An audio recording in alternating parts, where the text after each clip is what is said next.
Dan ibadah hari ini nanti akan ada perjamuan kudus. Jadi mohon dipersiapkan. Baik Bapak Ibu yang terkasih, kita akan memulai ibadah Jumat Agung pada hari ini. Saya mengajak seluruh jemaat dan juga yang ada di Zoom, kita mempersiapkan hati kita. Saya mengajak untuk bersaat teduh sejenak.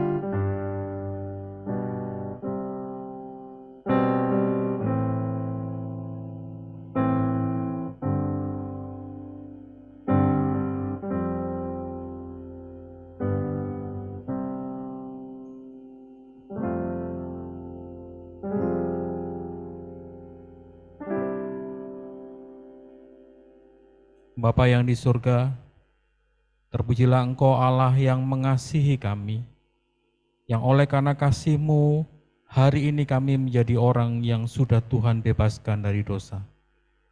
Bahkan hari ini kami boleh dimerdekakan dan dianugerahi keselamatan oleh Tuhan. Semua oleh karena kasih-Mu melalui Kristus Yesus, yang hari ini kami akan memperingati penderitaan kesengsaraannya di dalam memikul salib, menanggung setiap dosa kami. Kami bersyukur ya Tuhan, oleh karena Tuhan mengasihi kami. Dan biarlah ibadah pada pagi hari ini ya Tuhan boleh semakin meneguhkan iman kami, bahwa Engkaulah satu-satunya Allah yang sungguh mengasihi kami. Kami menyerahkan ibadah pada pagi hari ini ya Tuhan. Kiranya Tuhan menolong, Tuhan memimpin. Dan biarlah jemaat-Mu boleh menikmati ibadah pada pagi hari ini. Terima kasih ya Bapa. Dan kami serahkan ibadah pagi hari ini hanya di dalam nama Tuhan Yesus Kristus. Amin.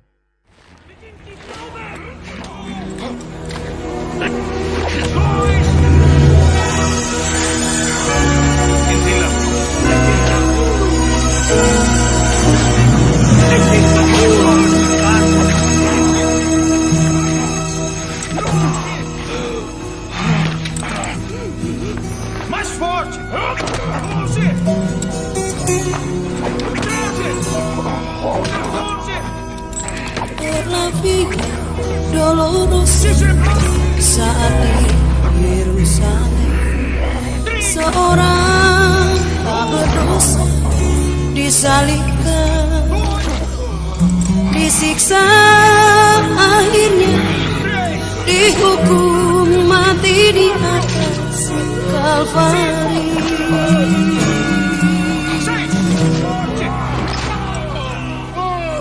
Dipukul hingga berdarah, mahkota duri pada kepalanya, dicaci, dicemooh, diteriakan kematiannya.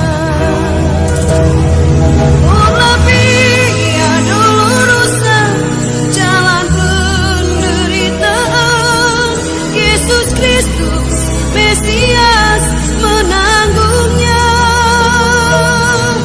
Dia lakukan karena kasih-Nya pada kita semua.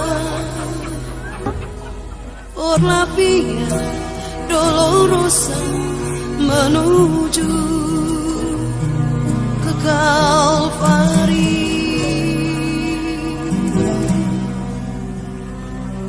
Por la via dolorosa saat di Yerusalem, seorang tak berdosa disalibkan, disiksa, akhirnya dihukum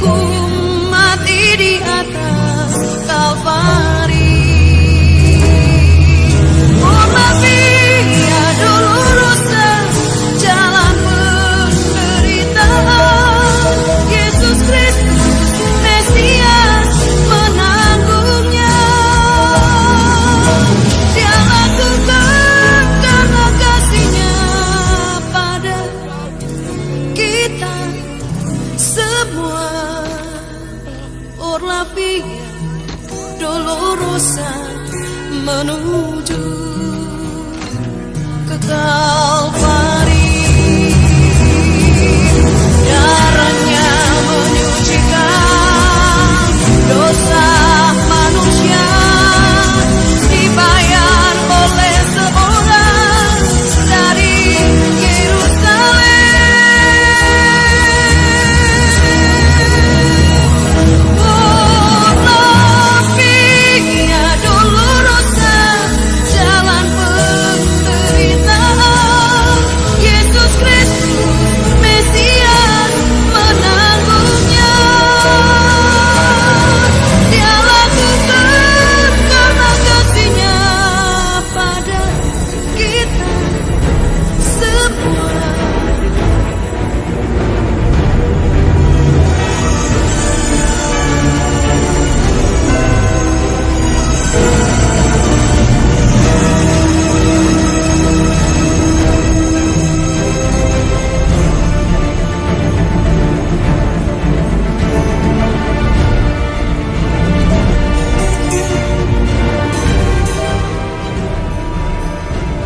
Por la via dolorosa, saat di Yerusalem, seorang tak berdosa disalibkan, disiksa. Saudara yang terkasih, patutlah kita bersyukur kepada Tuhan Allah Bapa kita di surga yang telah menuntun hidup kita memasuki masa raya Jumat Agung sebagai masa raya kematian Tuhan Yesus Kristus, Mesias, Anak Tunggal Allah, yang telah mengorbankan dirinya dalam kesengsaraan, penderitaan, dan kematian di Bukit Golgota untuk menyelamatkan manusia dari kuasa dosa dan hukuman kekal. Hari ini kita berada di puncak masa raya sengsara Tuhan dengan beribadah kepada Tuhan kita, untuk kita bersyukur atas karya agungnya, karya satu-satunya dan tiada duanya, membebaskan kita dari upah dosa, yaitu kematian dan kebinasaan. Melalui kematiannya yang penuh kuasa dan ajaib dari tangan-tangan yang penuh kejahatan, menyalibkan Yesus manusia yang kejahatan dosa apapun pada dirinya. Jemaat Yesus Kristus, marilah kita menghayati peristiwa penderitaan dan kematian Yesus dalam ibadah Jumat Agung dengan menyanyikan pujian menjulang nyata di atas. Saya mengundang jemaat untuk bangkit berdiri.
Jemaat yang dicintai oleh Yesus Kristus Tuhan kita, ibadah Jumat Agung pada pagi hari ini dialaskan di dalam nama Allah Bapa, Tuhan Yesus, dan Roh Kudus.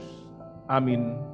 Kasih karunia dan damai dari Tuhan kita Yesus Kristus yang telah mati di atas bukit Kalvari menyertai saudara sekalian.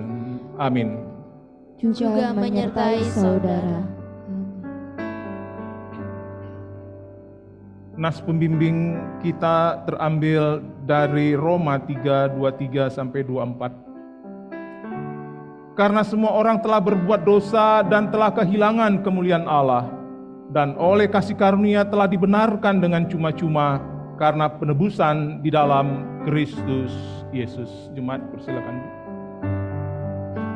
Mari kita mau bersama-sama memujikan pujian Nun di bukit yang jauh.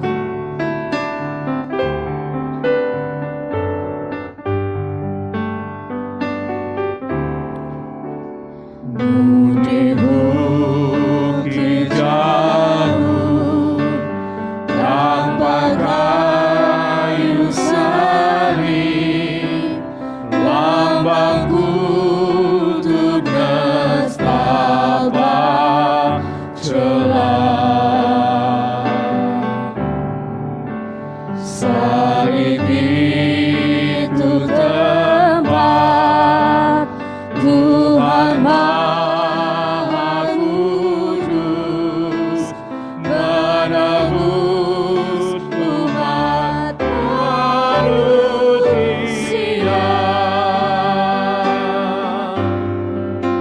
Salib itu ku junjung penuh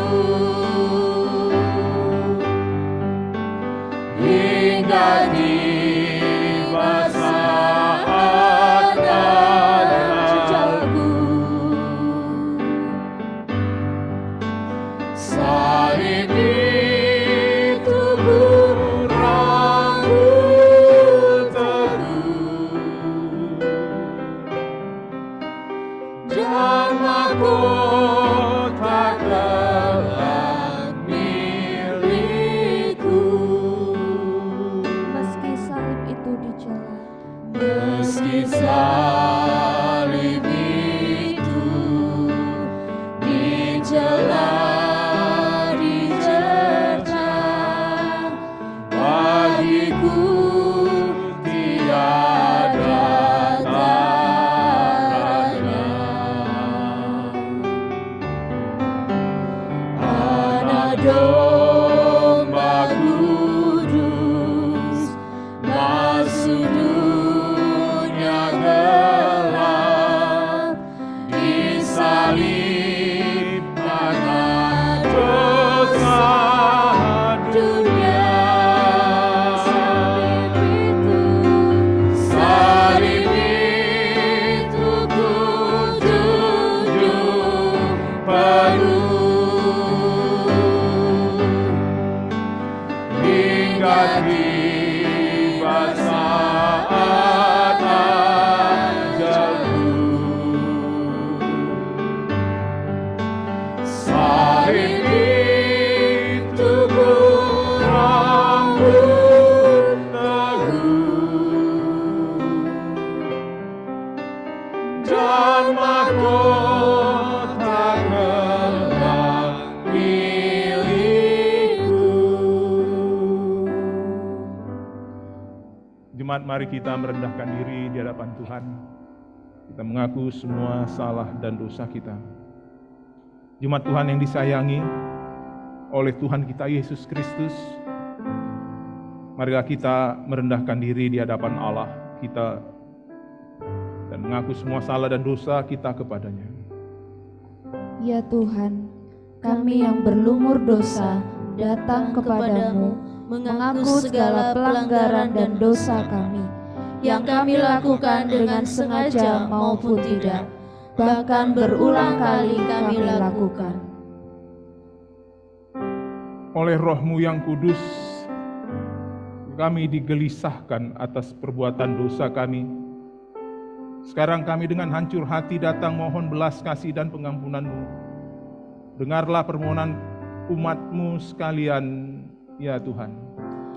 Ya Tuhan, kasihanlah kami, hapuskanlah pelanggaran demi pelanggaran kami, dan bersihkanlah kami dari semua dosa-dosa kami, yang tidak hidup sesuai dengan firman-Mu, tetapi lebih menyukai hidup menurut keinginan daging kami. Ya Tuhan Maha Pengasih dan Maha Penyayang, kami sadar bahwa kami telah berdosa melakukan apa yang Kau anggap jahat. Tahirkanlah kami Tuhan, basuhlah kami dengan darah-Mu yang kudus, supaya kami menjadi lebih putih dari salju. Amin. Mari Bapak Ibu yang dikasihi Tuhan, kita mau bersama-sama pujikan Suara-Mu ku dengar. Suara-Mu ku dengar, memanggil diriku, supaya ku di Golgota tiba saudara-Mu. Aku datanglah Tuhan padamu, dalam darah-Mu kudus suci dan Sekali lagi kita nyanyikan Suara-Mu ku dengar memanggil diriku. Suara-Mu ku dengar, memanggil diriku, supaya ku di Golgota tiba saudara-Mu. Aku datanglah Tuhan padamu, dalam darah-Mu kudus sucikan diriku. Jemaat yang dikasihi oleh Yesus Kristus, bagi kita yang telah mengaku dosa, dengan sambil memandang salib Kristus di mana Kristus telah sempurna menebus dosa kita. Dengarkanlah berita anugerah dan pengampunan dosa yang tertulis dalam Kolose 1 ayat 13 sampai 14. Ia telah melepaskan kita dari kuasa kegelapan dan memindahkan kita ke dalam kerajaan yang kekasih. Di dalam Dia kita memiliki penebusan kita, yaitu pengampunan dosa. Saya undang kita bangkit berdiri. Mari kita membaca bersama-sama perintah hidup baru dari Tuhan. Terambil dari Filipi pasal 4 ayat 8. Jadi akhirnya saudara-saudara, semua yang benar, semua yang mulia, semua yang adil, semua yang suci, semua yang manis, semua yang sedap didengar, semua yang disebut kebajikan dan patut dipuji, pikirkanlah semuanya itu. Roh Kudus kiranya menolong kita melakukan firman Tuhan untuk memuliakan Kristus atas pengorbanannya dan kesaksian hidup kita dan kesaksian kita di tengah dunia ini. Telah Amin. kami lihat Tuhan, bukti kasih-Mu yang sungguh besar dalam kehidupan kami Tuhan. Terlalu besar Tuhan kasih-Mu, terlalu mahal darah-Mu Yesus, sehingga Engkau memberikan untuk kami semua Tuhan. Kita mau sama-sama pujikan. Telah kulihat bukti kasih-Mu. Telah kulihat bukti kasih-Mu. Kau menderita gantikanku. Dengan darah-Mu Kau selamatkanku. Kini ku hidup menyenangkan. Telah kulihat bukti kasih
kasih-Mu Bapa, pengorbanan yang Kau berikan bagiku terlalu mahal. Darah-Mu Yesus tercurah untuk menebus hidupku. Terlalu besar kasih-Mu Bapa. Terlalu besar kasih-Mu Bapa, pengorbanan yang Kau berikan bagiku terlalu mahal. Darah-Mu Yesus tercurah untuk menebus hidupku, tercurah untuk menebus hidupku, tercurah untuk menebus hidupku.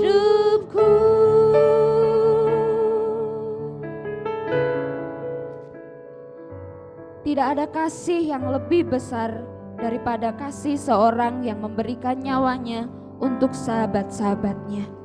Ia yang tidak menyayangkan anaknya sendiri, tetapi menyerahkan dirinya bagi kita semua.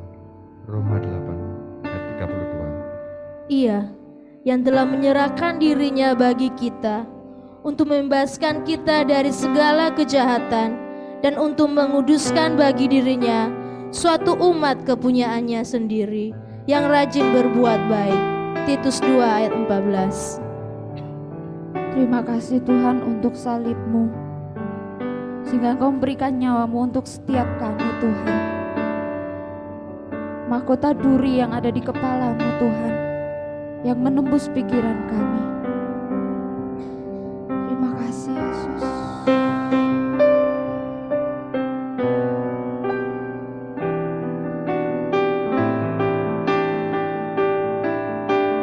Mari kita mau sama-sama pujikan.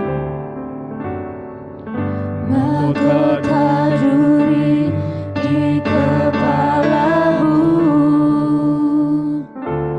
menebus pikiranku. Tangan-Mu berlubang paku menebus perbuatanku. Bilu di sekujur tubuh-Mu menyembuhkan sakitku. Tombak menusuk lambung-Mu, mentahirkan hatiku. Begitu besar, begitu besar kasih-Mu bagi aku, hingga Kau pilih jalan salib-Mu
begitu besar kasih-Mu padaku, hingga Kau pilih jalan salib-Mu, pengorbanan-Mu, selamatkan hidupku.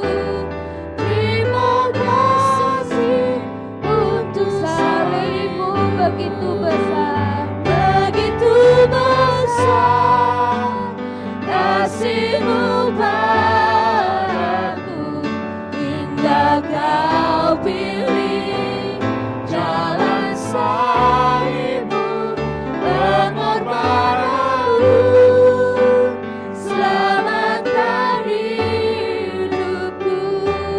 Terima kasih untuk salib-Mu. Terima kasih untuk salib-Mu. Terima kasih untuk salib-Mu. Silakan duduk kembali Bapak Ibu yang kasih Tuhan. Sebelum kita akan mendengarkan firman Tuhan, kita mau bersama-sama menyaksikan persembahan pujian dari Evangelis Agus dan Saudari Gayatri.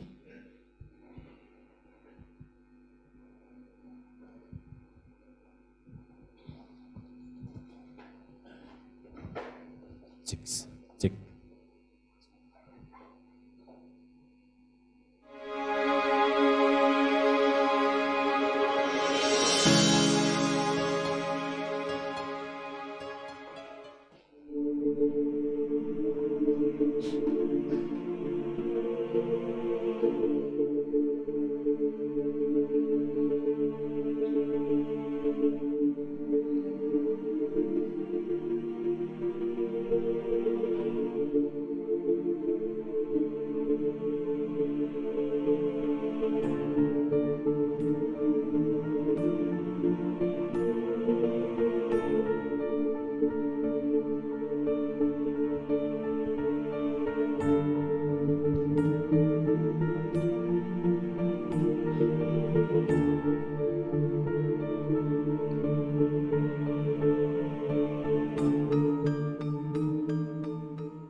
Nalikaning manungsa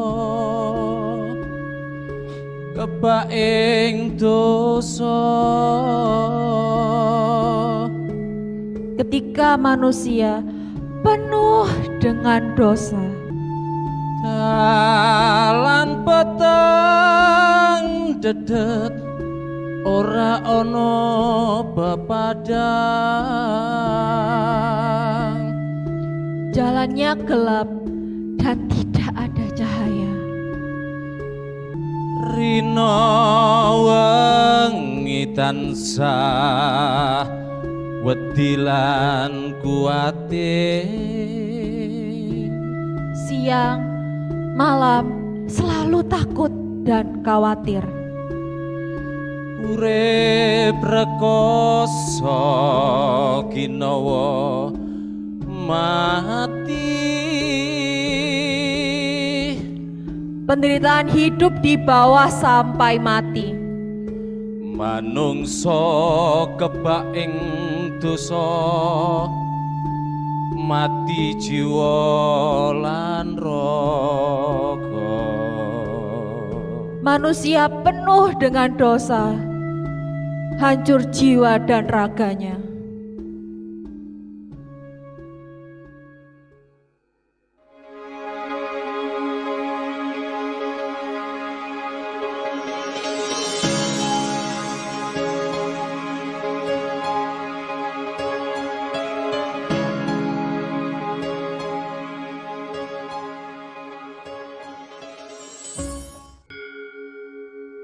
Mung amarga sih katresnane Gusti, Hanya karena kasih Allah, Gusti rawuh ing alam datang ke dalam dunia. Mung kanggo nandang sangsara lan mati ing kayu salib. Hanya untuk menderita dan mati di salib. Mung kanggo nyelametake manungsa saka ing dosa. Demi menyelamatkan manusia dari kutuk dosa.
Mari kita berdoa.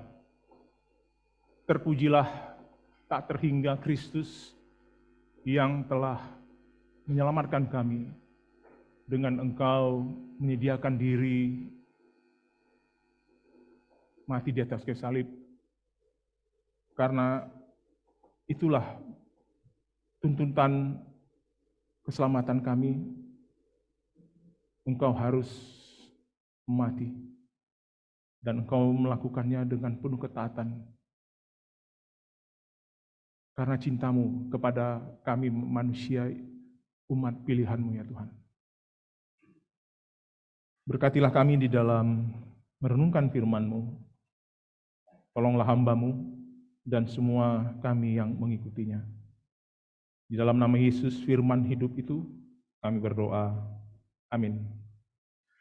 Bapak Ibu, mari kita membuka Alkitab kita. Kita membaca dari Injil Markus. Injil Markus pasal 14 ayat 33 dan seterusnya. Injil Markus pasal 15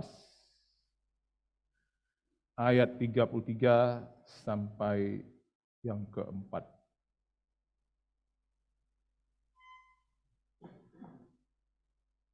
Lalu sampailah Yesus dan murid-muridnya ke suatu tempat yang bernama Getsemani. Kata Yesus kepada murid-muridnya, duduklah di sini sementara aku berdoa. Oh maaf, saya tergeser. Iya.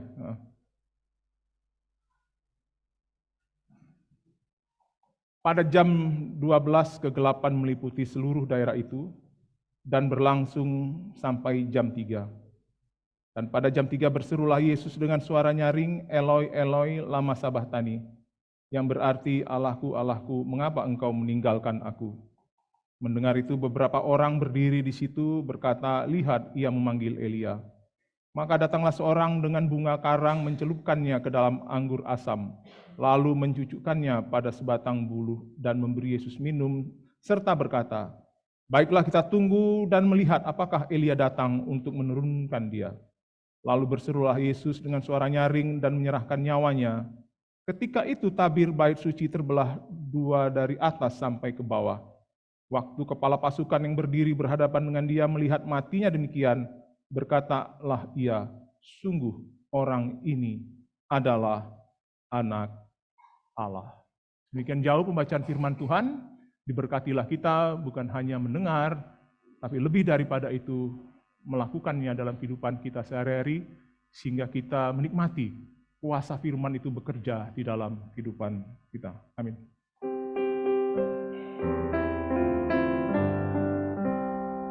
Bersabdalah Tuhan, kami mendengarkan. Bersabdalah Tuhan, kami mendengarkan.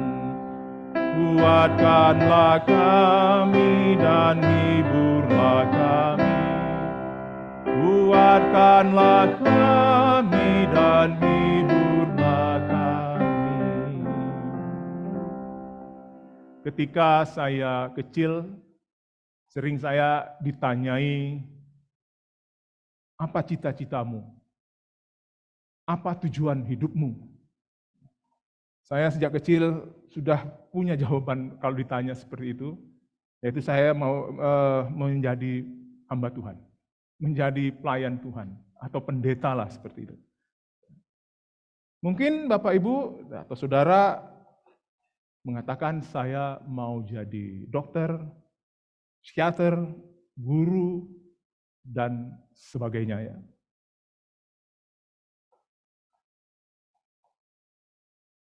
Tidaklah salah Bapak Ibu, kita mempunyai cita-cita atau tujuan hidup di dalam kehidupan kita ini. Tidak salah, baik adanya. Sementara ada orang jika ditanya, apa tujuan hidupmu, apa cita-cita hidupmu? Saya tidak tahu, saya belum tahu. Kira-kira enak yang mana Pak mendengar ya? Pak Mahendrani selalu diskusi sama kita, kalau ambil pendidikan itu, sekolah itu, ke depannya sudah tahu sih. Bermanfaat atau tidak seperti kayak begitu. Tapi ada sebagian orang Bapak Ibu, tujuan hidupnya aneh, yaitu mengambil hidup orang lain. Ada itu, dengan membunuhnya dan juga membunuh dirinya sendiri. Kita tahu apa orang itu. Kehidupan yang seharusnya dimaknai sebagai anugerah Tuhan dan harus dimaknai, tetapi tersesat oleh karena banyak hal. Nggak ada kepada kita yang hadir dalam ibadah ini mempunyai cita-cita hidupnya itu suram, penuh penderitaan. Semua ingin berbahagia, semua ingin sejahtera, termasuk saya juga. Tapi kalau kita melihat kepada Kristus, Bapak Ibu, tujuan Yesus Kristus datang ke dalam dunia ini sangat berbeda dan tragis. Ia datang ke dalam dunia tujuannya mulia, agung, melalui memberi hidup kekal kepada kita, memberi keselamatan kepada kita. Tapi caranya itu melalui kematiannya. Jadi tema Minggu Jumat Agung ini kematian yang menghidup itu satu dasar, satu landasan iman yang perlu kita pegang teguh. Karena kita telah mengalaminya. Kristus mati untuk menghidupkan, dan kita yang telah menerima Dia, kita dulunya mati, tapi sekarang dihidupkan kembali olehnya. Bapak Ibu, bila Yesus itu tidak bangkit dari kuburnya, ya, Dia sudah begitu berkarya seperti kita saksikan video tadi itu, tapi dia tidak bangkit dari kuburnya. Apa yang terjadi Bapak Ibu? Paulus berkata, jika Kristus tidak bangkit, sia-sialah kepercayaanmu, dan kamu masih hidup di dalam dosa, dan kamu masih hidup dalam dosa. Kita manusia paling celaka, kata Paulus. Jika Kristus itu yang mati itu tidak bangkit. Tapi Paulus katakan kembali syukur bahwa dia yang mati bangkit. Dan kebangkitannya itu disaksikan oleh begitu banyaknya orang. Selama 40 hari dia berkeliling untuk menunjukkan, aku yang telah mati bangkit. Bapak Ibu Saudara sekalian yang dikasihi oleh Yesus Kristus, sehingga kita mempunyai pengharapan yang begitu pasti di depan hidup kita ini. Meskipun hidup kita ini begitu banyak tantangan, godaan, penderitaan, ketidakpastian, mungkin begitu. Tapi kalau kita melihat pada Kristus yang bangkit, maka kegelapan apapun yang kita hadapi dalam hidup ini, kita punya pengharapan yang pasti. Bapak Ibu, apa pernyataan Yesus dan bukti kematian Yesus itu membawa kehidupan kepada kita? Nah, kalau kita melihat 1 Yohanes pasal 14 ayat 23 sampai 24, di situ Yesus memberikan sebuah perumpamaan. Ayat 23 dan 24 dari Yohanes pasal 12 itu, tetapi Yesus menjawab mereka, katanya, telah tiba saatnya Anak Manusia dimuliakan. Aku berkata kepadamu, sesungguhnya jikalau biji gandum tidak jatuh ke dalam tanah dan mati, ia satu biji saja. Tapi jika ia mati, ia akan menghasilkan banyak buah. Bapak Ibu, dalam berbagai kesempatan, Yesus berkata, misalkan kepada ibunya, waktuku belum tiba. Kepada saudara-saudaranya juga sama, waktuku belum tiba. Ketika orang Yahudi mau menangkap dia, untuk cepat-cepat mau disalibkan itu, maka dia mengatakan dia menghilang karena waktunya belum tiba. Tetapi di dalam perumpamaan yang kita baca tadi, waktunya akan telah tiba. Bahwa dia mati, tersalib, dan akan bangkit. Kematiannya itu sudah di depannya, besoknya dia diperhadapkan itu. Maka tadinya ketika dia berbicara dengan ibunya di perkawinan Kana itu, waktuku belum tiba. Tapi ketika para orang yang datang beribadah di Yerusalem itu, dia mengatakan, Anak Manusia telah tiba saatnya Anak Manusia dimuliakan. Bapak Ibu, sepertinya ada kesan ketika firman itu menjadi manusia, tinggal di bumi, seakan-akan ia belum dimuliakan. Tetapi Bapak Ibu saudara sekalian dikasihi oleh Yesus Kristus, Yesus ketika dia menjadi manusia, ketika dia berbicara perumpamaan tadi bahwa biji itu harus mati, maka sebenarnya kemuliaannya itu kelihatan di sana. Nah, kelihatannya itu nanti pada waktu beberapa hari kemudian ia mati di atas kayu salib. Apa betul Yesus yang datang ke dalam dunia menjadi manusia itu memiliki kemuliaan Allah dalam dirinya? Ya, jawab kita. Dan itu terlihat dari mujizat-mujizat yang dia lakukan. Bapak Ibu saudara sekalian, sebelum dia datang ke dalam dunia, dia Allah yang mulia. Ketika dia menjadi manusia, ia mulia. Meskipun ia tidak tampakkan Tapi pada waktu dia naik ke sorga, di situ kita melihat dia menyatakan kemuliaannya kepada kita. Ya. Jadi Bapak Ibu, dari perumpamaan tadi itu yang kita baca, ya, sepertinya tidak ada kemuliaan Kristus di situ. Tetapi Bapak Ibu, justru di kematiannya itulah terlihat kemuliaannya. Karena dia mati, bangkit untuk memperlihatkan kepada kita. Kamu yang ejek-ejek saya, kamu yang cela saya, kamu yang hina saya, yang ludahi saya, yang menyalibkan saya, membuat saya seperti tidak manusia. Kemuliaannya akan dinyatakan di atas salib itu. Ya. Dan juga di kebangkitannya. Kenapa di atas salib itu begitu nyata kemuliaannya Bapak Ibu?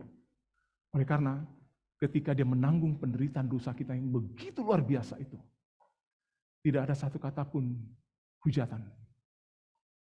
Tidak ada satu kata pun yang mengatakan keluar dari bibirnya itu ya, makian. Tapi justru ditujuk perkataan di salib itu, kita melihat luar biasa. Kasihnya, pengampunannya, ya, kerelaannya. Jadi di salib itu Bapak Ibu, kemuliaan Allah itu, kemuliaan Yesus itu dinyatakan kepada kita. Terlebih lagi ketika dia bangkit Bapak Ibu dari surga, maka kemuliaan agung itu luar biasa diperlihatkan kepada banyak orang dan kita pada saat ini. Jadi Bapak Ibu, Yesus telah menggambarkan meskipun dia mati, benih itu akan berbuah banyak. Dikatakan di dalam ayat itu kan, sesungguhnya jikalau biji gandum tidak jatuh ke dalam tanah dan mati, ia tetap satu biji saja. Tapi jika ia mati, ia akan menghasilkan buah banyak. Itulah kematian yang menghidupkan dan itulah kemuliaannya. Itulah keagungannya dan itulah kebesarannya. Oleh karena itu Bapak Ibu, ketika kita beribadah di Jumat Agung ini, memang kita menangis lihat penderitaan Kristus itu. Saya tadi mau nangis itu. Ya. Tapi harus dilihat juga, di situ ada kemuliaannya yang agung. Di dalam penderitaannya, kemuliaannya yang agung itu, dia tampakkan kepada kita. Akulah satu-satunya yang bisa menyelamatkan engkau. Karena itu, kasihilah Tuhan kita itu dengan segenap hati dan jiwa kita. Dia bangkit dari kematian, dia juga memperlihatkan kemuliaannya itu. Supaya kita juga selama kita hidup, kita memuliakan dia.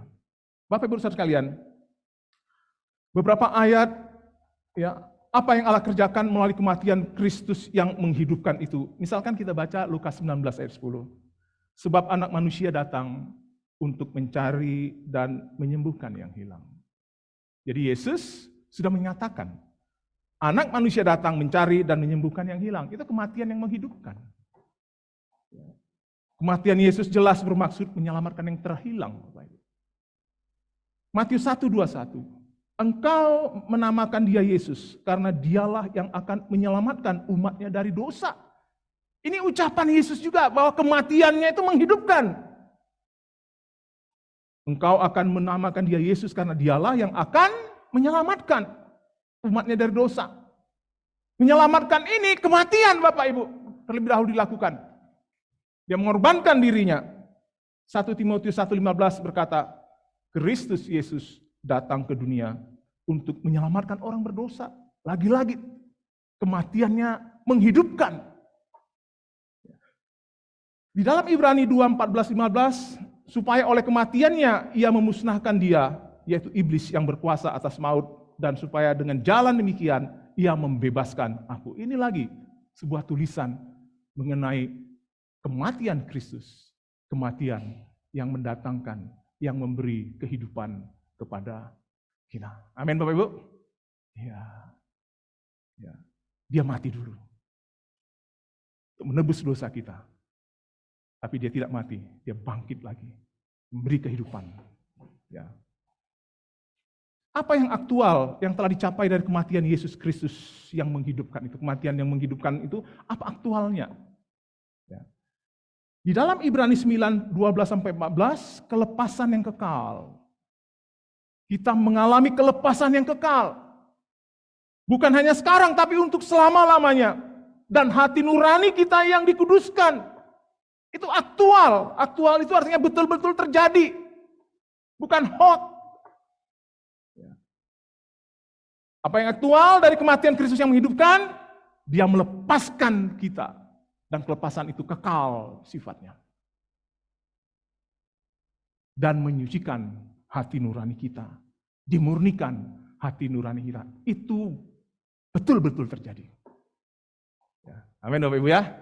Itu terjadi. Oleh karena itu ketika kita melakukan banyak salah dan dosa, kita datang kepada Tuhan.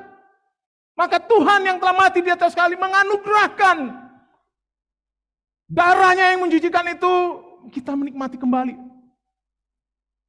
Oleh karena itu Bapak Ibu Saudara sekalian, jika engkau sudah jauh dari Tuhan, datanglah balik kepada Dia. Karena Dia mau memberikan kemurnian itu lagi, kekudusan itu lagi, pemurnian itu lagi kepada kita. Kolose 1, 21 sampai 23, damai yang aktual. Damai itu artinya kita berdamai dengan Allah, itu sungguh-sungguh Bapak Ibu melalui kematian Kristus itu.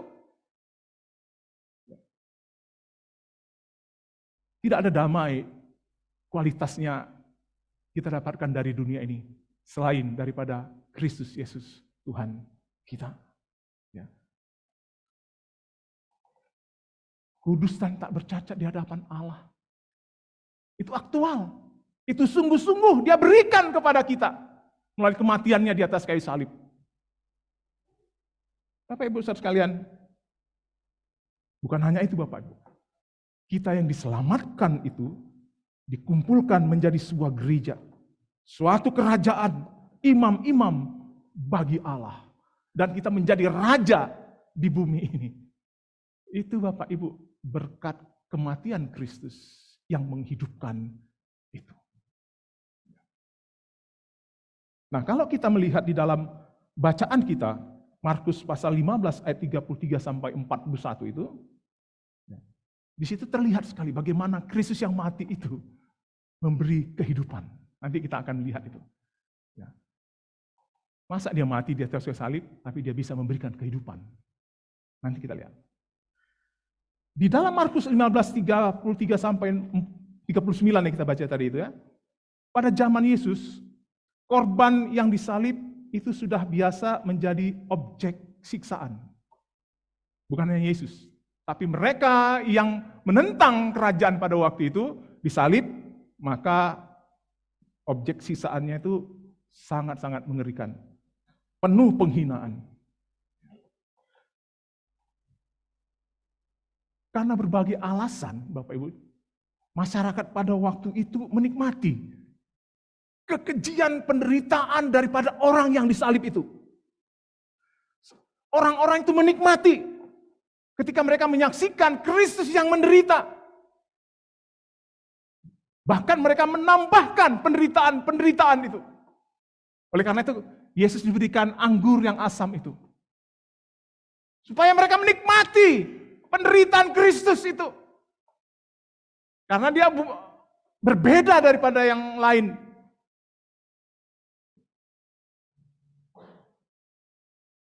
Dan kita bisa melihat di dalam Markus 15 ayat 29 sampai 32. Ya, bagaimana orang-orang Yahudi itu mengejek, menghina, meludahi, dan lain sebagainya itu sebuah penikmatan. Melihat orang yang tersiksa. Melihat Kristus yang tersiksa mati itu, mereka menikmatinya. Kalau Bapak, Ibu, dan saya berada pada waktu itu, sama. Kita menikmati Kristus yang menderita itu. Kita tertawa, mengejek, menghina Dia, mengolok-olok Dia. Sama Bapak Ibu.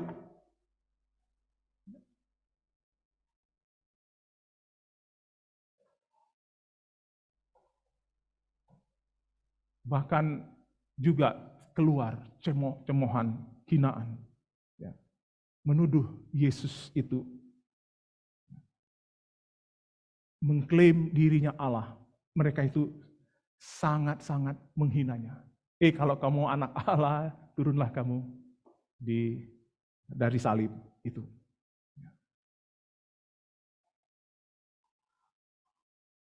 Ketika mereka mengatakan turunlah dari salib, sebenarnya mereka ingin menghalangi Yesus Kristus itu melakukan kehendak Bapanya, mati di atas kayu salib untuk menyelamatkan kita dari dosa. Perkataan turunlah dari salib itu digerakkan oleh iblis. Itu sama seperti Petrus yang ingin mengalihkan Yesus dari jalan salib itu. Maka Yesus berkata, enyahlah engkau iblis. Nah itu Bapak Ibu Saudara sekalian. Di dalam Markus tadi yang kita baca, bagaimana Kristus menderita dan mati. Dan kita melihat Bapak Ibu, di dalam peristiwa kematian yang menghidupkan itu, peristiwa-peristiwa ajaib apa dari kematian Yesus yang disalib? Yang pertama Bapak Ibu, Markus mencatat peristiwa yang ajaib menjelang kematian Yesus, ada kegelapan. Menutupi seluruh negeri yang berlangsung sampai jam 3. Kegelapan yang unik, yang aneh, yang mungkin jarang sekali terjadi. Dan menurut David E. Garland, dalam tafsiran Markus di dalam NIV, Application Commentary, kegelapan itu mengungkapkan beberapa hal. Pertama, kegelapan pada zaman itu dikaitkan dengan ratapan dan penghukuman ilahi. Jadi Yesus meratapi dosa manusia itu.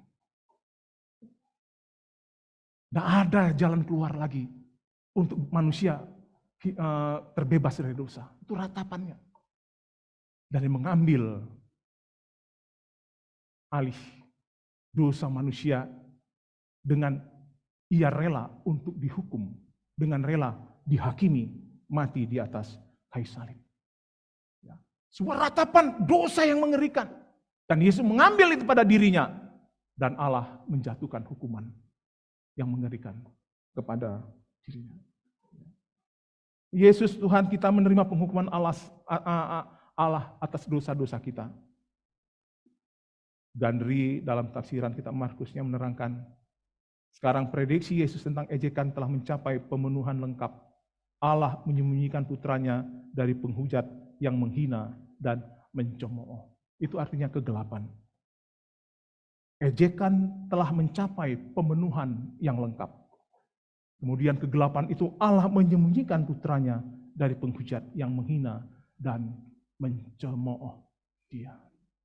Tapi kegelapan itu melambangkan juga bagaimana dosa begitu jahatnya dan dia mau menerima penghakiman Tuhan itu. Bapak Ibu, kegelapan itu diasosiasikan dengan kematian orang besar, kematian seorang raja. Ya, pada zaman itu mereka berkata kegelapan itu ada diasosiasikan dengan kematian seorang raja yang besar, orang-orang ternama. Jadi Yesus, meskipun mereka mengejek, menghinanya, ya, dalam pengertian ini, kegelapan itu mereka akui, dia adalah raja. Dia adalah Tuhan.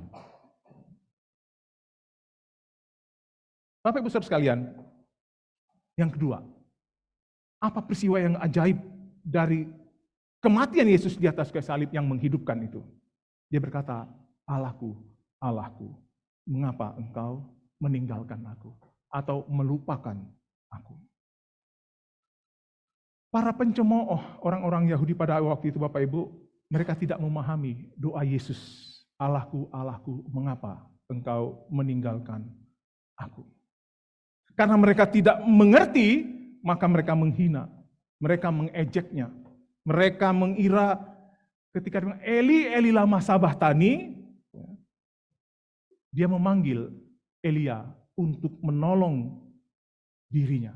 Karena Elia diakui pada zamannya Elia hidup, dia menolong orang Israel itu dari berbagai bentuk penjajahan. Nah, mereka berkata, dia memanggil Elia, ya, supaya Elia datang menolong dia menurunkan dia dari atas salib itu.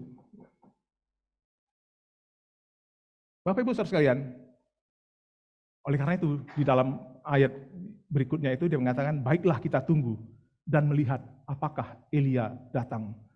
Ya. Lalu mereka memberikan bunga karang itu ya, dicampur anggur dicampur dengan air.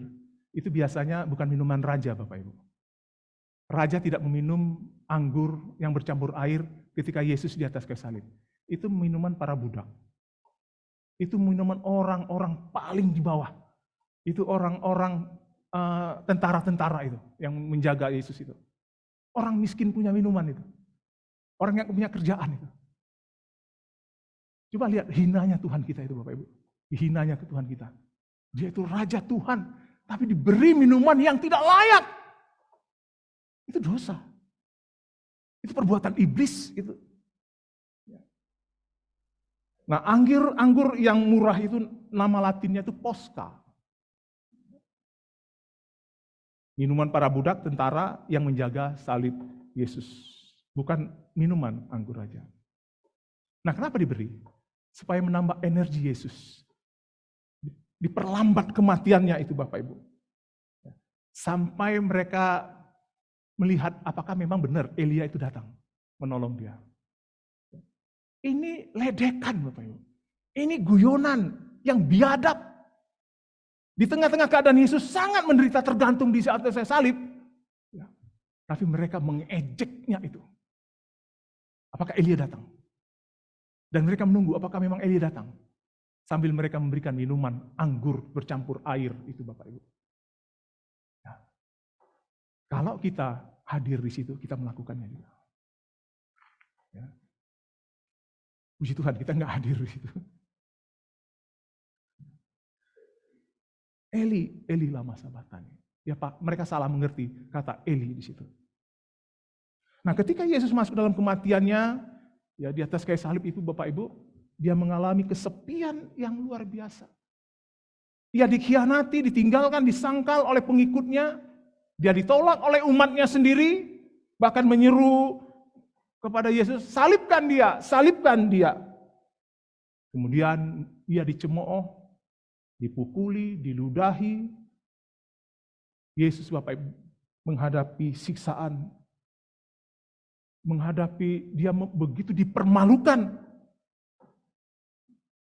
Dan saat dia dipermalukan, Yesus terpisah dari umatnya. Bahkan Allah meninggalkan dia.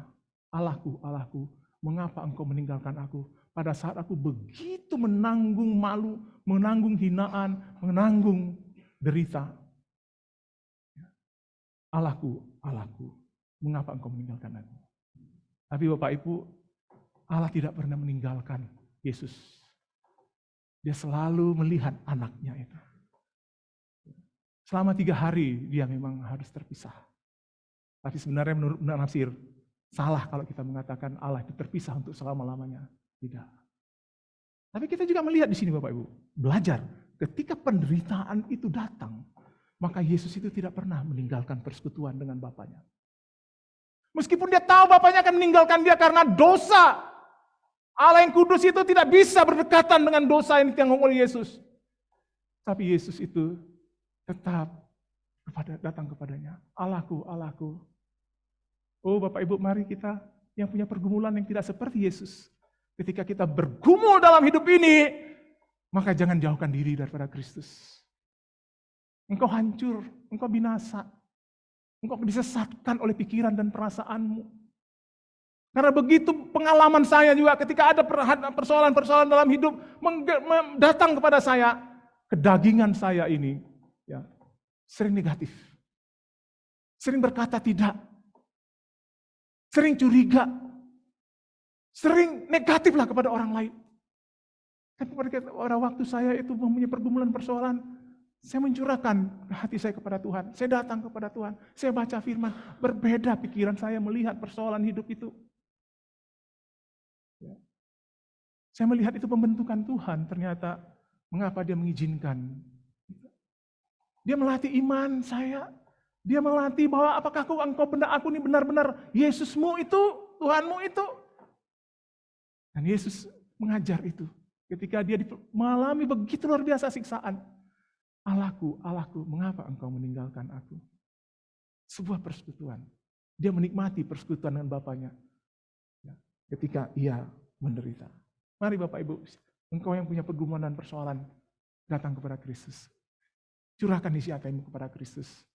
Kristus itu bukan saya, bukan Pak Heri, bukan Pak Mahendra. Ya, Yesus itu Tuhan yang peduli, mengerti, merasakan apa yang kita rasakan.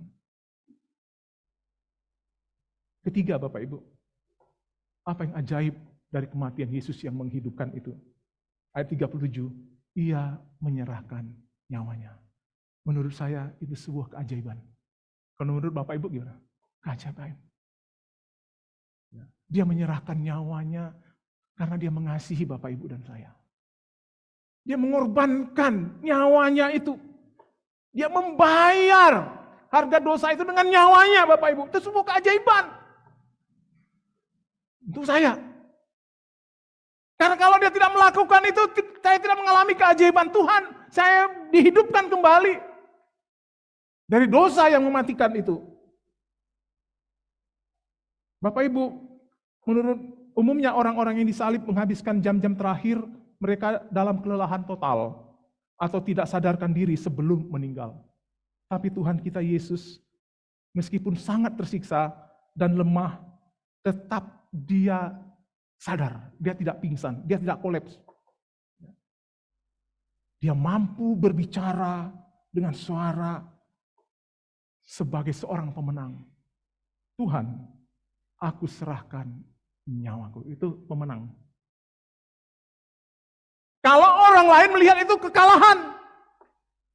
Tapi Yesus ketika dia menyerahkan nyawanya, dia berkata, aku pemenang hari ini. Pemenang dia, bukan orang yang kalah. Dunia melihat itu kekalahan. Tapi salib itu, Yesus melihat sebagai pemenang dia. Ya. Bapak-Ibu sekalian, nyawa ya disalib itu dia membayar hutang dosa kita. Dan hutang dosa kita terbayar dengan nyawanya itu. Lunas dia bayar. Ya. Dan dia pemenang. Itu keajaibannya. Dia menyerahkan nyawanya karena dia mengalahkan semua kutuk dosa itu di atas kayu salib. Meskipun dia harus mati. Tapi dia memenangkan pertarungan itu. Ya. Berikutnya Bapak Ibu, keajaiban yang lain. Tirai bait suci itu terbelah 2 ayat 38. Tabir bait suci terbelah. Itu suatu misteri, satu keajaiban dari kematian Yesus. Siapa yang bisa merokoyakkan tirai di bait suci Tuhan itu? Orang Yahudi tidak mungkin mampu. Karena di situ ada tabut kehadiran Tuhan itu di situ. Ya. Tirai yang menutup ruang Maha Kudus di mana kemuliaan Allah berdiam terkoyak Bapak Ibu. Dan tidak mungkin dilakukan oleh siapapun. Itu hanya mungkin dilakukan oleh siapa? Yesus yang mati di atas kayu salib itu. Ya. Yesus yang mati di atas salib Bapak Ibu mengungkapkan Allah itu maha kuasa, Allah itu maha kasih. Ya. Berdiam di dalam tabut itu sekarang dibukakan, diungkapkan.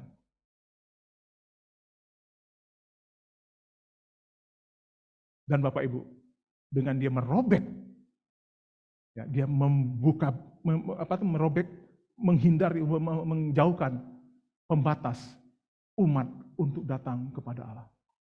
Ya. Dengan terkoyaknya itu, sekarang ada jalan akses, ada jalan untuk semua orang menjumpai Allah.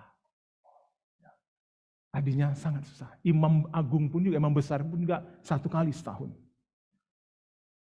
Dia membangun sebuah umat yang tidak hanya terpusat, terfokus kepada lokasi geografis. Dan tidak terbuat dari batu misar atau batu. Tetapi gerejanya itu, umat yang dikumpulkan itu, menyebar di mana-mana di permukaan, di atas muka bumi ini. Bukan hanya di Yerusalem itu. Ya, memang sekarang orang banyak pergi Yerusalem sebagai bukti historis bahwa Yesus pernah datang ke dalam. Tetapi Bapak Ibu, Yerusalem yang baru itu bukan hanya di Yerusalem yang sekarang ini. Di mana-mana, di sini pun Yerusalem. Ya, dia membuka itu.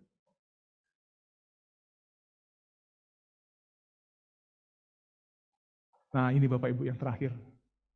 Kematian Yesus yang memberi kehidupan itu. Yang terakhir, kematian Kristus itu menganugerahkan iman. Ya. Itu keajaiban Bapak Ibu. Ya. Melalui kematian Kristus yang disaksikan oleh kepala tentara itu, melahirkan, menganugerahkan iman percaya kepada Kristus. Itu keajaiban. Bapak Ibu tidak melihat bahwa saya dan Bapak Ibu menerima iman daripada Kristus sehingga kita bisa percaya kepada Kristus, itu sebuah keajaiban. Itu sebuah mukjizat, Bapak Ibu. Nah, di dalam kematian Kristus, Yesus di atas kayu salib yang disaksikan oleh kepala pasukan itu luar biasa. Kepala pasukan yang menyaksikan kematian Kristus mengalami transformasi dengan ia diberi iman yang mengaku engkau adalah anak Allah. Jikalau bukan Tuhan yang memberikan iman, maka dia tidak bisa mengakui Yesus, engkau adalah anak Allah. Ya. Di tengah-tengah dia menyaksikan begitu banyaknya ejekan, hinaan, cemoohan kepada Yesus Kristus. Tapi dia dengan diam menghayati penderitaan Kristus itu. Dan dia berkata, benar dia ini adalah anak Allah. Mari Bapak Ibu, ketika kita mengaku Yesus sebagai Tuhan dan Juru Selamat kita, anak Allah Mesias, kita dilatar belakangi pemahaman pengertian. Yesus mati untuk saya itu. Si Romawi ini, kepala pasukan ini, dia sering mengistilahkan anak Allah itu untuk raja. Orang Romawi.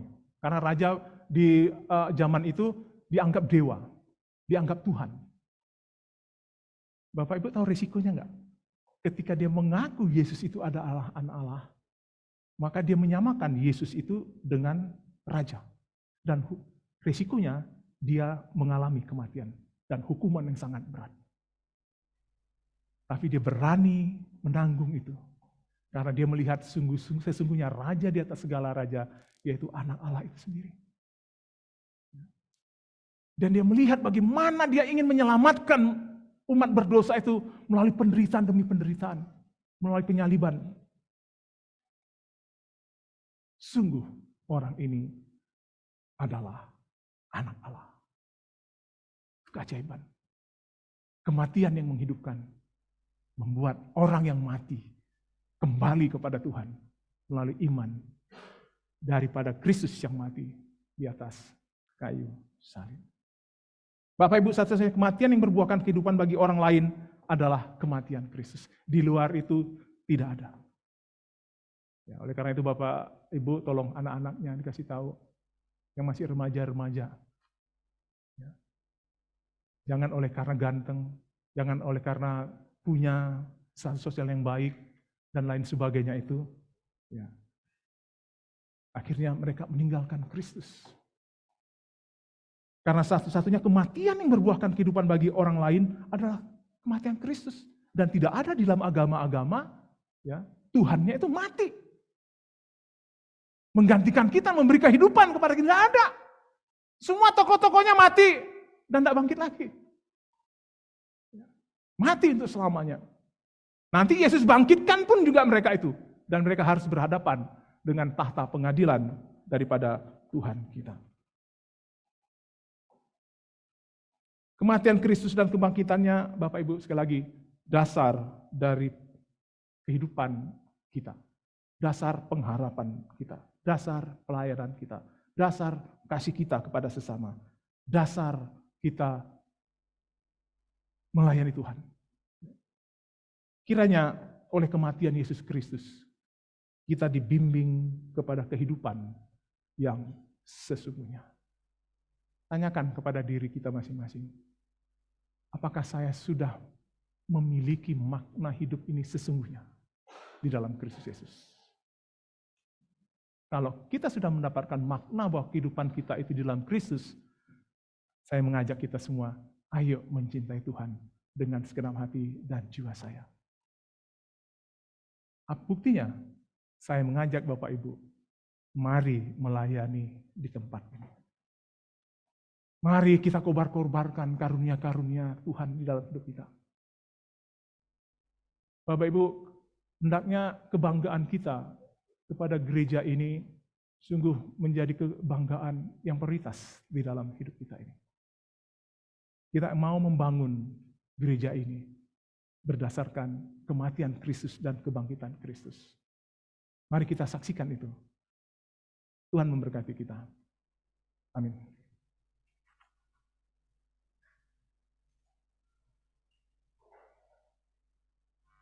Mari kita dengarkan pujian.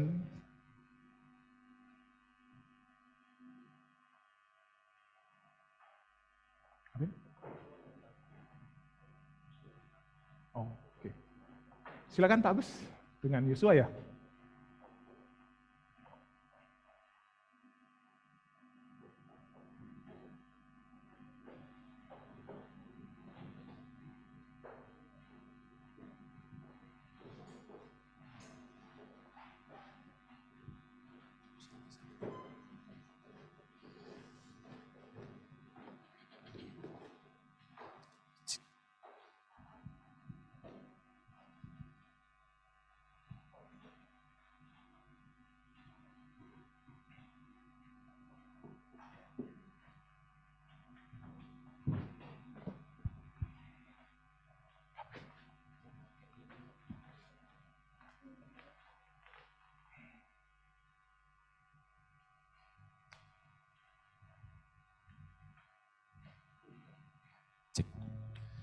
Shalom Bapak Ibu.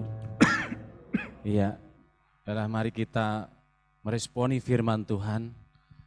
Mari kita renungkan dengan sungguh-sungguh, dengan segenap hati kita. Biarlah lagu ini, pujian ini juga dapat merefleksikan dari firman Tuhan tadi. Mari kita dengarkan bersama-sama.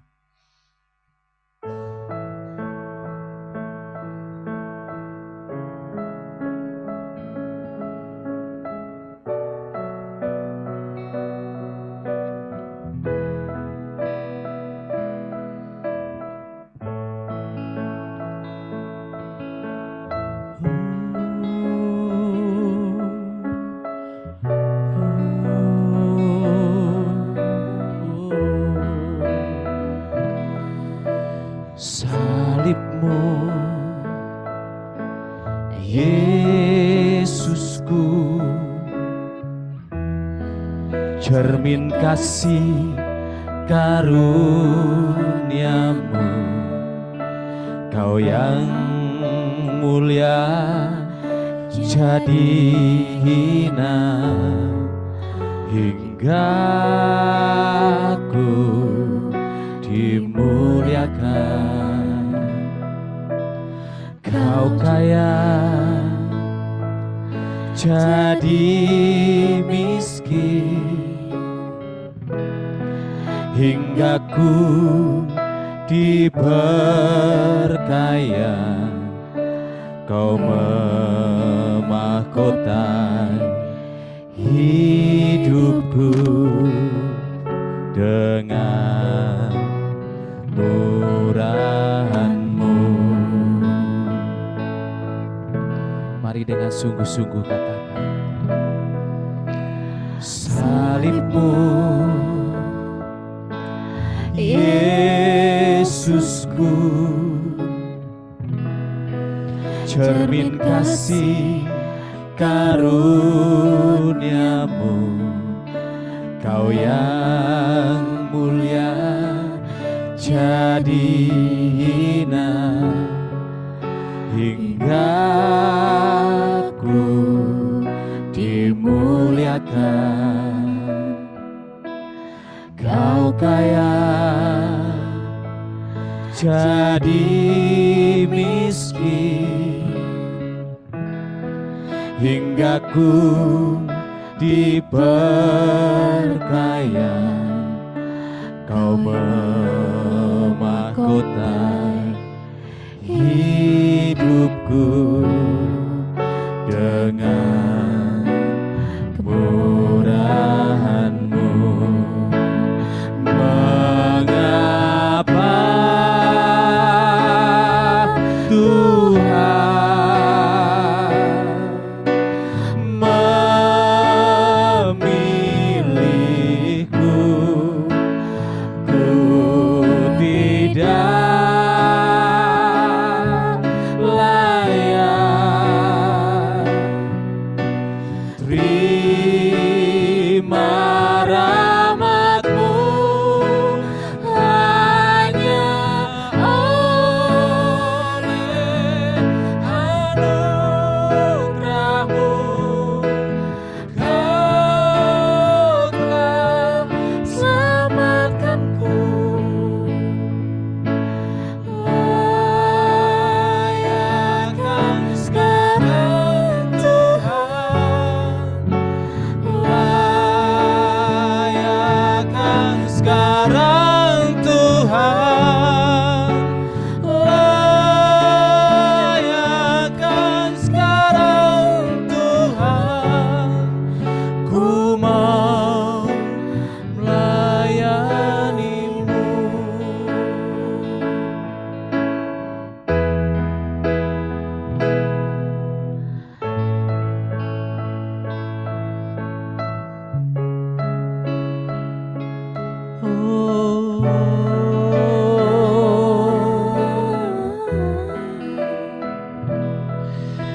Salib-Mu,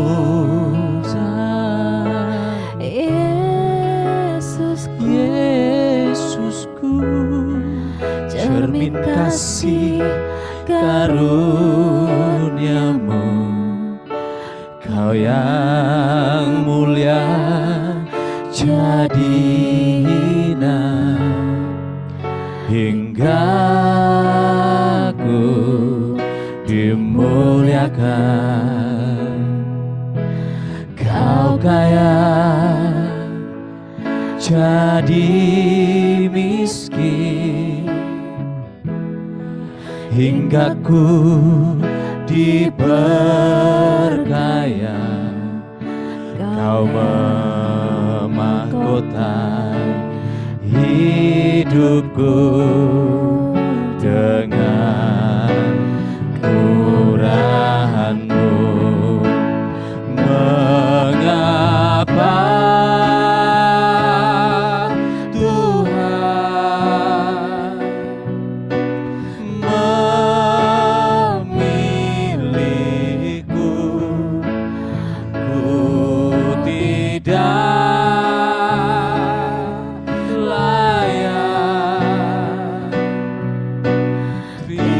Terima rahmat-Mu, hanya oleh anugerah-Mu Kau telah selamatkanku. Layakkan sekarang Tuhan, layakkan sekarang Tuhan, layakkan sekarang Tuhan. Ku mau melayani-Mu. Mengapa Tuhan memilihku? Ku tidak layak. Terima rahmat-Mu,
Bapak Ibu, mari kita berdoa.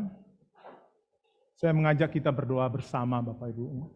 Pertama, doakan untuk ibadah Sabtu Suci, itu di doa pagi lewat Zoom. Dan kemudian kita berdoa untuk ibadah Paskah. Dan kemudian kita berdoa untuk jemaat Tuhan di dalam, terutama untuk anak-anak yang akan masuk sekolah yang baru, karena biayanya juga perlu kita dukung dalam doa. Mari serentak kita berdoa dengan 3 pokok doa ini. Bapa di sorga, kami datang kepadamu, doa untuk ibadah pagi kami di Sabtu Suci. Kami berdoa supaya Tuhan menolong, supaya banyak orang datang bersama dengan kami berdoa memuji muliakan Tuhan. Dalam mulai Sabtu. Berdoa juga dalam nama Yesus untuk Paskah. Berdoa dalam nama Yesus biar Paskah itu sungguh berbicara kepada kami. Kristus telah bangkit. Kristus yang telah menang atas segala maut. Kristus yang telah memberikan hidup kekal kepada kami. Berkati semua para hamba Tuhan, semua para pelayan, dan semua jemaat kiranya boleh hadir ibadah. Terima kasih Bapa di surga. Tuhan, kiranya Engkau telah mendengar seru doa kami kepadamu. Biarlah Tuhan Engkau memberkati ibadah-ibadah di depan ini ya Tuhan. Baik Sabtu Suci dan Paskah. Terima kasih Tuhan Yesus. Di dalam nama Yesus yang telah mengajar kita berdoa. Bapa kami yang di sorga, dikuduskanlah namamu. Datanglah kerajaan-Mu. Jadilah kehendak-Mu di bumi seperti di sorga. Berikanlah kami pada hari ini makanan kami secukupnya. Dan ampunilah kami akan kesalahan kami. Seperti kami juga mengampuni orang bersalah kepada kami. Dan jangan membawa kami ke dalam pencobaan. Tapi lepaskanlah kami dari yang jahat. Karena Engkau punya kerajaan, kuasa dan kemuliaan sampai selama-lamanya. Amin. Bapak Ibu saudara sekalian, kita akan masuk di dalam perjamuan kudus Tuhan. Mari kita merayakan perjamuan kudus Tuhan, karena Tuhan sendiri telah menetapkannya dan mengundang kita mentaatinya. Perjamuan kudus ini diperuntukkan bagi yang telah mengaku percaya bahwa Yesus adalah Tuhan dan Juru Selamat, yang telah dibaptis atau disidi dan tidak di bawah penggembalaan khusus. Dengan sukacita, mari kita menyambut perjamuan kudus Tuhan pada pagi hari ini.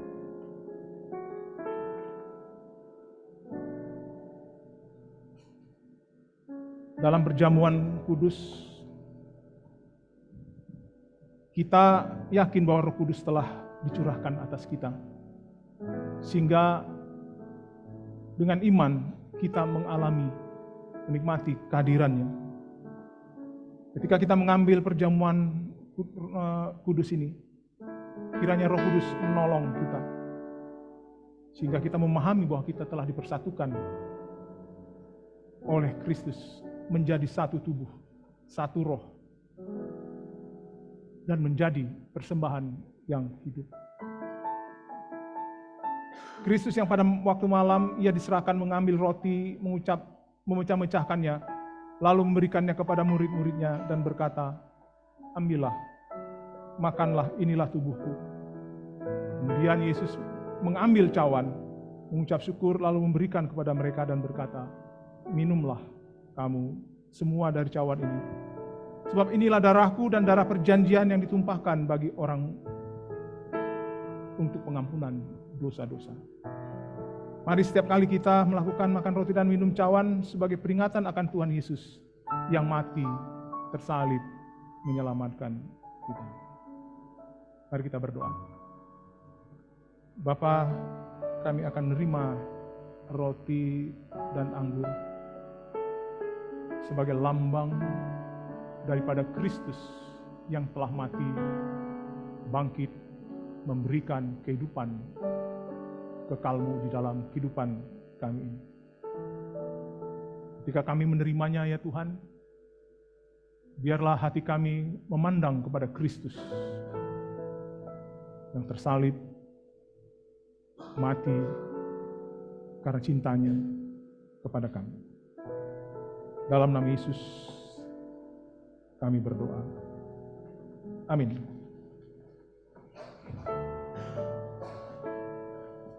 Saya undang untuk pelayan.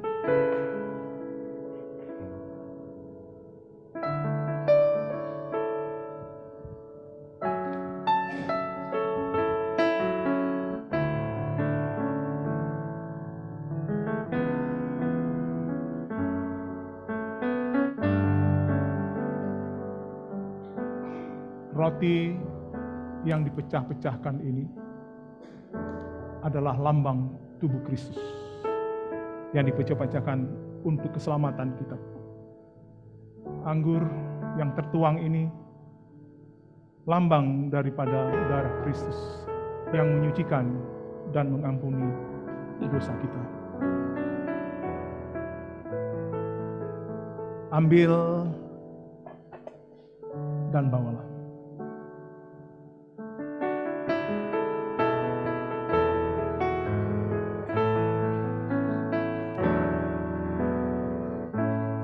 Kulihat bukti kasih-Mu, Kau menderita gantikanku. Dengan darah-Mu Kau selamatkanku. Kini ku hidup menyenangkan-Mu. Terlalu besar, terlalu besar kasih-Mu Bapa, pengorbanan yang Kau berikan bagiku. Terlalu mahal darah-Mu Yesus, tercurah untuk menebus hidupku.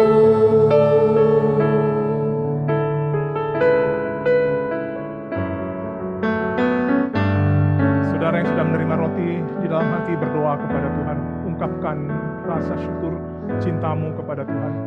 Berterima kasih kepada Dia yang telah menyelamatkan kita. Bukti kasih-Mu,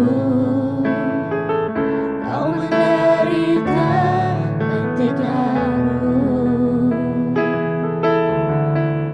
Dengan darah-Mu Kau selamatkanku.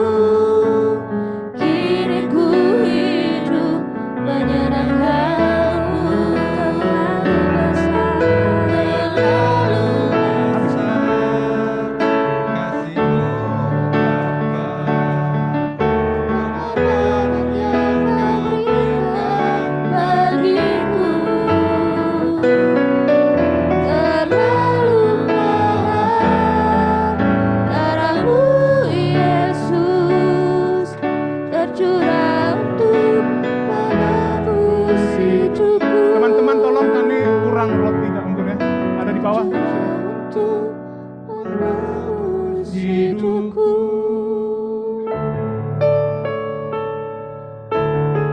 ada yang belum dapat.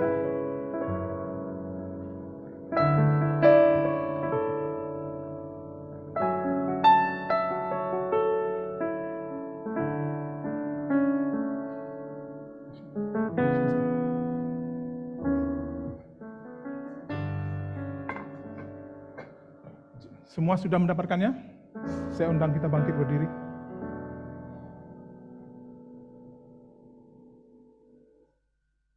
Mari kita angkat. Roti yang di tangan kita ini melambangkan tubuh Kristus yang terpecah-pecah untuk menyelamatkan kita. Makanlah di dalam nama Tuhan kita Yesus Kristus.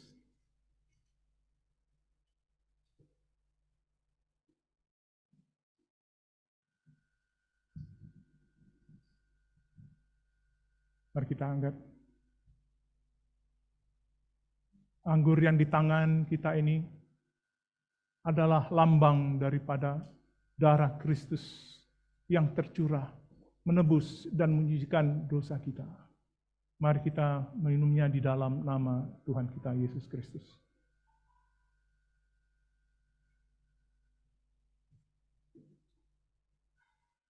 Mohon kesediaan Ibu Devi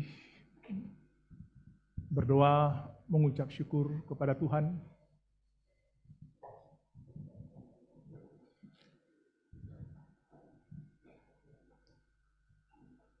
Kami mengucap syukur Tuhan, kalau pada hari ini kami boleh merayakan Jumat Agung, mengenang kasih Tuhan bagi kami di atas bukit Golgota.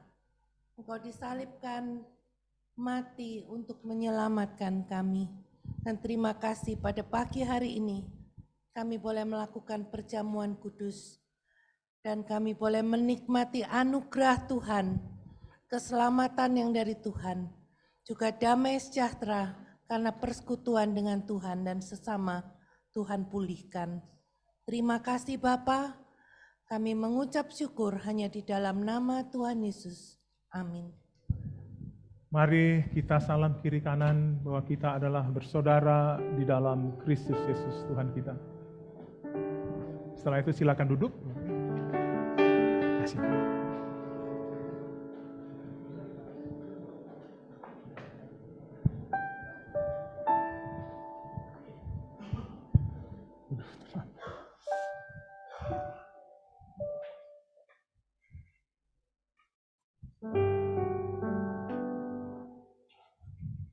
Saudara yang terkasih, marilah kita mempersembahkan syukur kepada Tuhan melalui persembahan kita yang akan dikumpulkan melalui kantong kolekte. Berdasarkan firman Tuhan dari 1 Tawarik 16 ayat 29, berilah kepada Tuhan kemuliaan namanya, bawalah persembahan dan masuklah menghadap Dia, sujudlah menyembah kepada Tuhan dengan beriaskan kekudusan. Silakan petugas persembahan untuk menjalankan.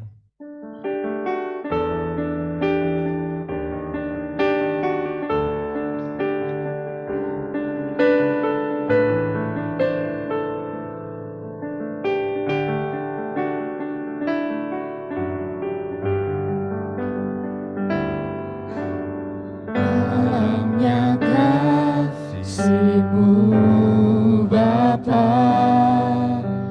terlebih dari segalanya, pengorbanan yang termulia, selamatkanku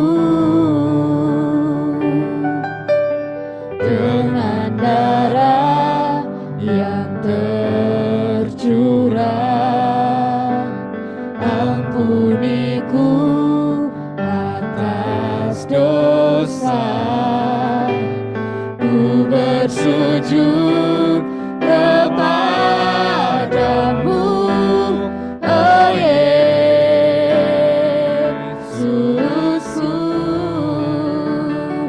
Engkau sama, Kau yang terindah, pulihkanku dengan darah-Mu.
Mari kita bawa dalam doa persembahan kita.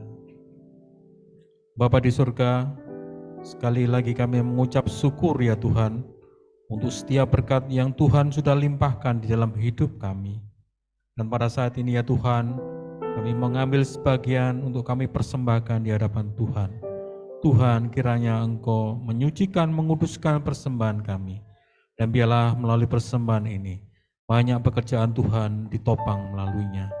Demikian pemberitaan firman-Mu, pemberitaan kabar Injil juga boleh semakin disebar luaskan. Terima kasih ya Bapa. Di dalam nama Tuhan Yesus kami mengucap syukur. Amin. Amin. Saya undang Bapak Ibu untuk kita bangkit berdiri bersama dengan semua orang percaya di segala tempat. Kita mengaku iman percaya kita. Aku percaya kepada Allah, Bapa yang Maha Kuasa, Khalik langit dan bumi, dan kepada Yesus Kristus anaknya yang tunggal Tuhan kita, yang dikandung dari Roh Kudus, lahir dari anak darah Maria, yang menderita sengsara di bawah pemerintahan Pontius Pilatus, disalibkan, mati dan dikuburkan, turun ke dalam kerajaan maut. Pada hari yang ketiga, bangkit pula dari antara orang mati, naik ke surga, duduk di sebelah kanan Allah, Bapa yang Maha Kuasa, dan dari sana ia akan datang untuk menghakimi orang yang hidup dan yang mati. Aku percaya kepada Roh Kudus, gereja yang kudus dan am, persekutuan orang kudus, pengampunan dosa, kebangkitan tubuh, dan hidup yang kekal. Amin. Amin. Ada pengumuman sedikit, saudara.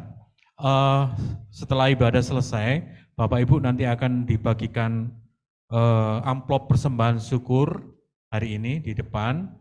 Nanti akan dikumpulkan di hari Minggu pada saat ibadah Paskah.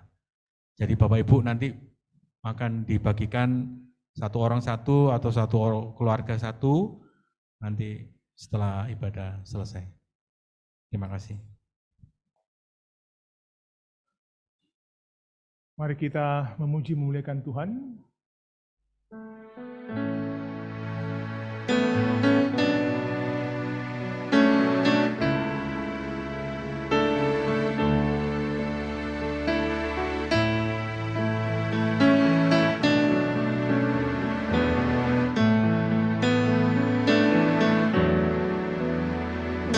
Tuhan, bila aku merana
Tunggu korbanmu lenyapkan banggaku.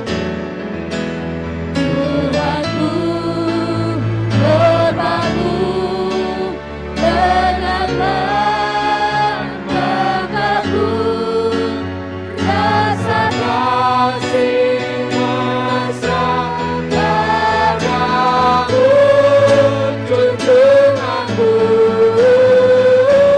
Ku berjanji insya kini tak setiap hari.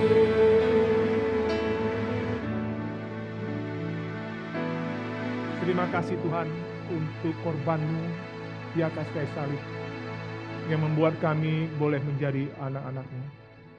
Biarlah segala pujian, hormat, keagungan kita persembahkan kepada Allah Bapa, Putra, dan Roh Kudus. Doksologi.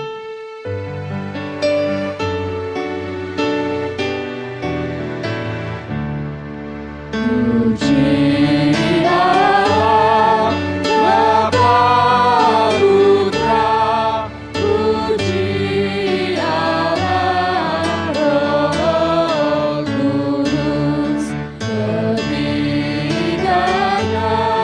yang esa, pohon selamat, sumber berkah.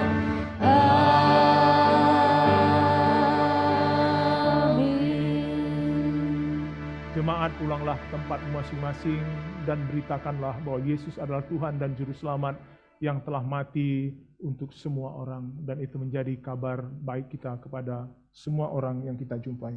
Dan terimalah berkat yang daripada Tuhan. Tuhan memberkati engkau dan melindungi engkau. Tuhan menyinari engkau dengan wajahnya dan memberi engkau kasih karunia. Tuhan menghadapkan wajahnya kepadamu dan memberi engkau damai sejahteranya yang percaya, katakan. Amin.